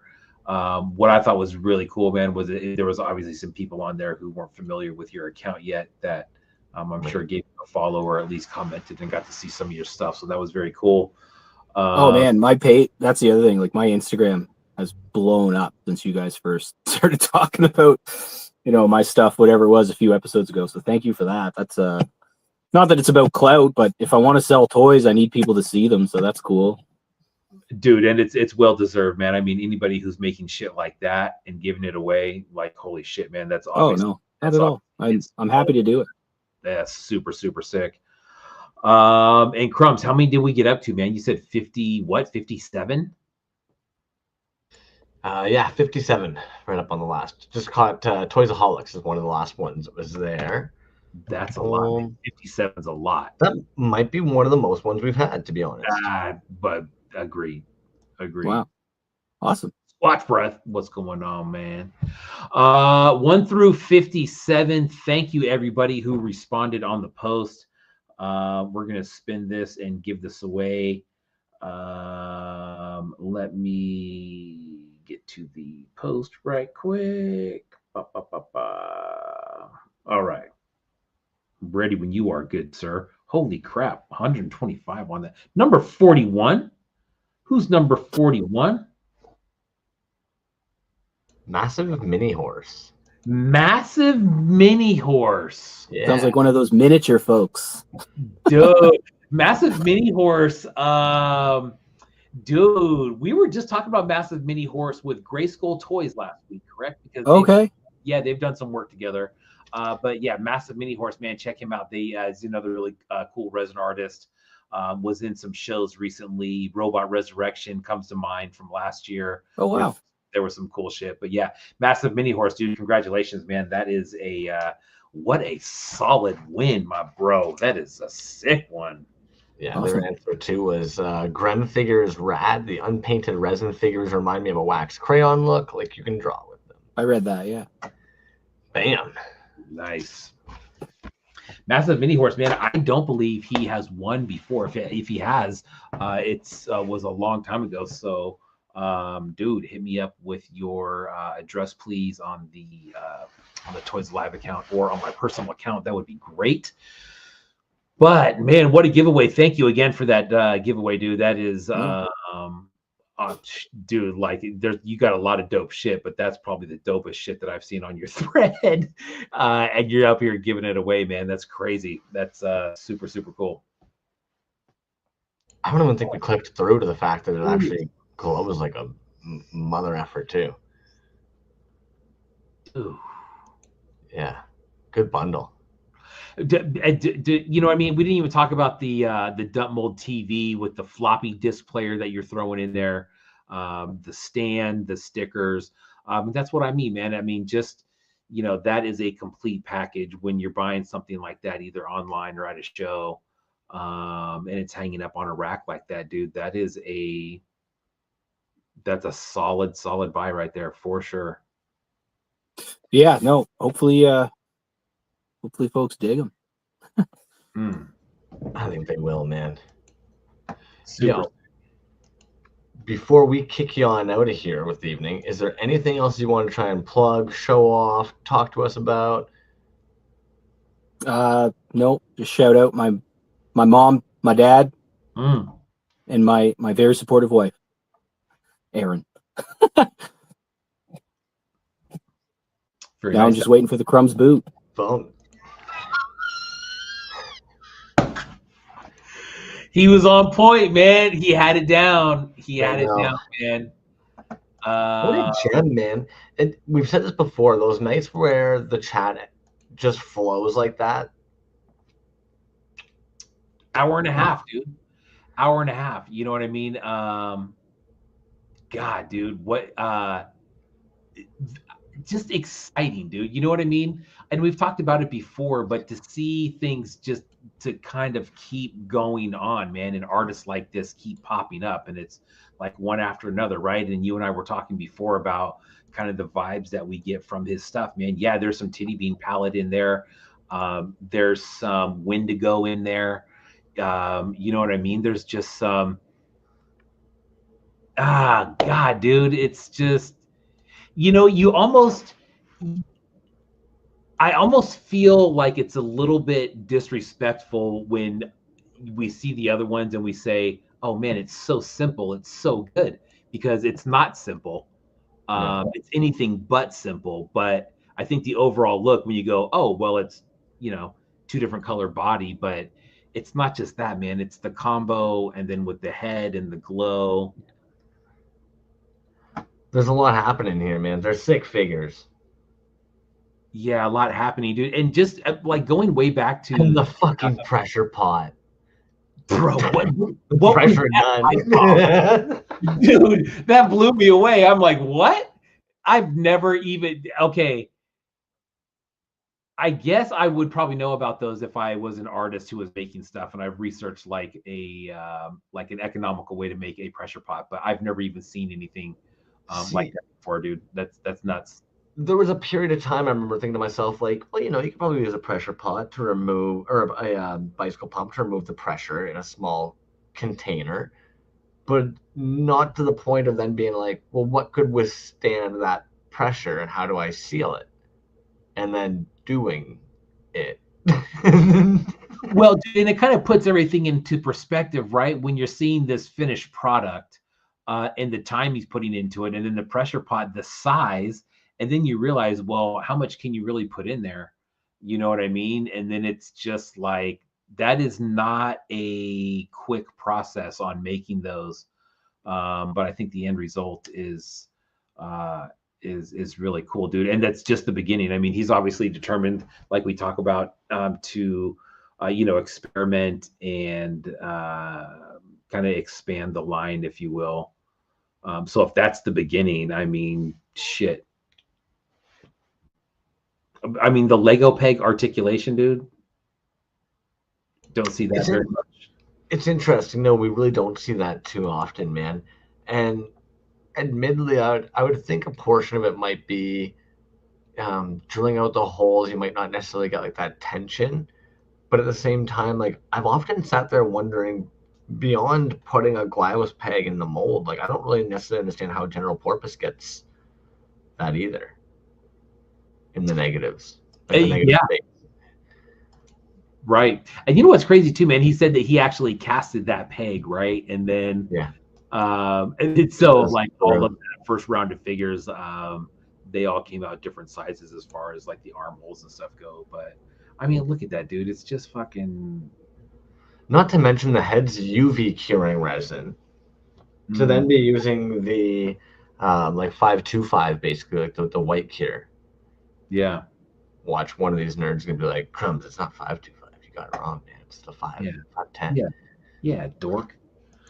Um, Yeah, that's a good. no, man, that's very cool. But like I was saying, man, it's exciting to see that those double casts are just insane, dude. I think he's probably gonna end up doing something more with that, obviously down the road. But yeah, I mean, to just be starting off and using that type of equipment, it's fucking wild. But dude, even going back to the miniatures, dude, like you look at the those last pictures on his posts, dude, there's some serious fucking creativity going on there, dude. Not only with just like the combination of pieces that he's using, but then the way he's putting them together. Like if you didn't know any better, you would think that's what it was.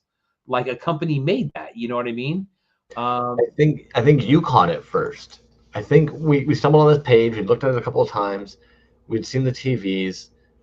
We had certainly seen the dudes with the ball and chain. We had looked at those a couple of times with like accounts under 1,000.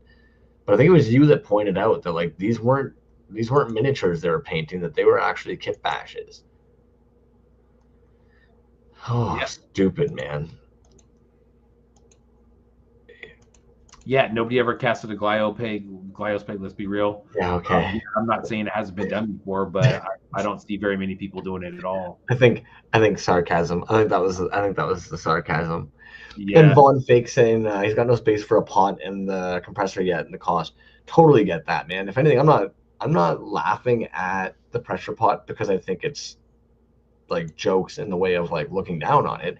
I think it's innovative and I think it's absolutely brilliant. If anything, I find it jokes because so many of the dudes in this scene, like that's the brains they have, right? They're like, I've got a problem solving brain. I need to get this thing. I want it to be better. How do I make it better? I'm gonna do this. And it's just like, oh my fucking god, I love it.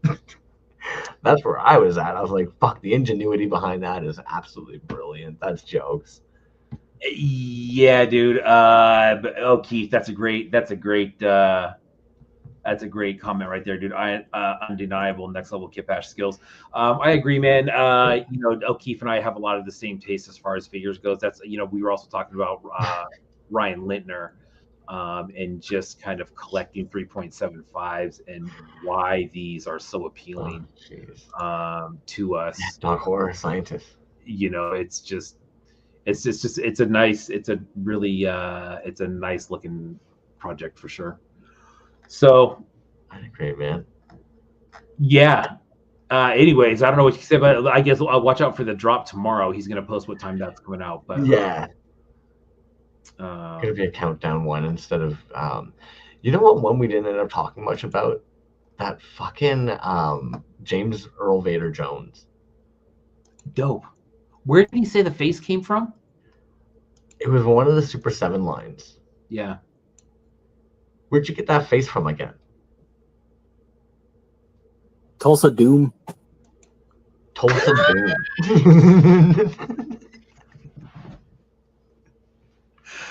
Maybe we make that a requirement, man. They have to stay in the room so we can refer to them after they're gone.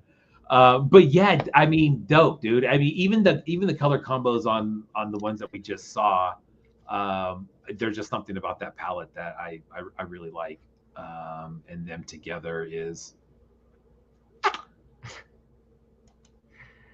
You know, and the thing is, dude, I mean, obviously not perfect. Okay. Did you paint that one, or is that the mock-up? No, that's painted. Fuck, man. And this is the only one that's ever had a lightsaber because the resin is kind of floppy. So I was like, no. And then I can't put this in a bag. How would I ever put that in a bag? Just take his arm off? Yeah. So, That's fair. Yeah. Damn. All right. Nice. That being said, I know we normally do it a 2-hour show. Yeah, it's an hour and 45 minutes. You just sit there. We got 15 minutes left. Who's coming in next week? What do we have next week going on? Well, that's what I wanted to look up real quick to see exactly what's going on next week. I can't remember. You know why I can't remember? Because it's nobody. We don't have anybody scheduled for next week. Well, you know what? Doc Horror over there is chatting and laughing a whole bunch. We pull them in next week. Sure. All right, we'll reach out. We'll figure that one out. They're a gem. They're nice. They also work on a. Oh no! You know what? I think I kept on getting confused. Do they work on a smaller scale? Those army men are so hard to read sometimes. That's fair. Fair enough. We'll figure that one out, man. We'll figure it out. Yeah, we'll do something. We'll do something cool. Either way. Anyways, what's going on for you this week, man? Boy, you got a big week coming up. What's going on? I guess kind of, man. Yeah, I don't know. You know, a customer came in the other day actually at the pot shop, and they nailed it, man, because they were like, yeah, I've been contract for the last like 5 years, and now I've just picked up this part-time retail gig, and you know the hardest part is just like leaving my home and having to go and work for another person now. And I would completely agree, man. It becomes this whole new scheduling your time. There's even times I fuck myself where somebody will be like, hey, like so-and-so's sick, can you cover? And you're like, yeah, no problem. I'll get the freelance stuff done. I'll just bump this here. And next thing you know, you're sitting there. It's no different than when you're in school or something. You're kind of just like, oh no, that project due tomorrow and I've barely got it done. It's, yeah. You know, and I think that's one thing that's also just kind of taking off on that, man, that I think is so interesting about this community in general. POPE.TOYS is a great example, man. I mean, he's got a toddler at home. This is obviously something they do in their spare time. And I think that can be said for the majority of people that are making toys. I mean, how many times people that are doing this, full time for an actual living and paying the bills by making toys? They're very, very few and far between.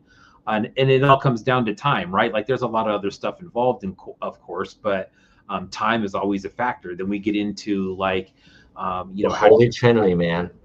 Yeah. Time, energy, money. Time, energy, money. And then how do you even, like, when you start diving into that, man, like, the marketing aspect and stuff like that, and where does that time come from to figure out a good plan for a website or for marketing in general or packaging or whatever you're doing? It just never seems like there's enough time. If there is enough time, I think it's very rare that there's one person behind what's going on. That, I mean, there's supermen out there like Healy, who's like a one-man deal. But I mean, look at the sea of people that are out there, and there's one of those dudes. You know what I mean? Yeah, and I've probably mentioned this person before. I think of Ahimo a lot, man. That was probably the first artist, and maybe it's just that I really admire their time management, their organization. Maybe it's just like I'm somebody who understands that, like, with routine, ritual, rhythm. It's about building that and seeing somebody implement it so well. But I remember seeing them do a drop. They did the pre-sales. You'd think like, okay, well, you're doing pre-sales, so the figures might not be ready. It was like next day they had the figures like next to the packages being like almost have all the blisters done. You're like, oh shit, yeah, you just needed to get how many backers you needed. Okay. And then it was literally like the next day after that, it was them showing months worth of illustrations and planning and plotting and mock-ups and everything else. And you're thinking to yourself like, holy crap, okay, like how long in advance did you have this figure brewing with literally no real build up or talk about it? And then the next day it was the same thing. It was just like, and now this figure pre-sale up. And you're kind of like, holy shit, And then the next day, it was like the yellow alien from one of the TMNTs. And then like the very next day, he was showing mock-ups again. And you're like, this dude is months ahead. For every drop we're seeing on Instagram, he's already got it on the table, basically ready to go, just waiting to kind of be like, all right, here you go, guys. Here's what I was doing the last 4 months when you weren't seeing me post anything new. I was working on this. And meanwhile, though, he's already got the next thing, the next thing. So while all those things now, he's showing you all those things he's been working on, that is now the next 3-4 months that he's brewing up all the new. You're seeing everything he's been working on. While he's showing you all that, he's taking the pictures, getting everything ready for the next drops. Bump, bump, bump, bump, bump. It's just like, holy shit, man. Yeah, man, it's a very smart and I think strategic way to do things, especially if you want to stay visible and you do have a very busy life outside of toy making, which I think the majority of us do, right? The thing there is that like and Eddie from Resin Blood and I were talking about this, but we were talking in the context of Bootleg Overdose, the show, and kind of how that show should have been rolled out. And he kind of feels like he's at a sticking point right now, because it feels like there's like some pressure to get another episode out. What we were talking about was exactly what you just said, was having that material built up. And so you have something to kind of fall back on. You have a nice buffer zone. One of the things that we always talk about in toy making and just kind of getting content out there alone is, some people feel like they're under the gun. And I think that's one cool thing that Christian talked about was, he said that, he doesn't kind of put that on himself as far as, hey, this drop's coming out and it's not finished yet. And so I think there is small ways to combat the time issue, with things like that, like having a figure kind of in your holster waiting to go when all that legwork is done, and then you can just roll it out and do that. There's a lot of investment, sweat equity involved in that. However long it's taking you to make those months of time, you're not going to see that pay off initially, right? But I think it takes that few months of sacrifice to get ahead just a little bit. And then if you can get on that schedule where you're one ahead, and then maybe sometime you're two ahead. I know that's probably a pipe dream for a lot of people, man. And I think in a perfect world, that's the way it would work. But I think it really says something when people have that laid out and that's genuinely what they're working towards. The thing with him is I think he's, Christian, he's got that figure, that Warden, and that thing I think looks dope in so many different styles.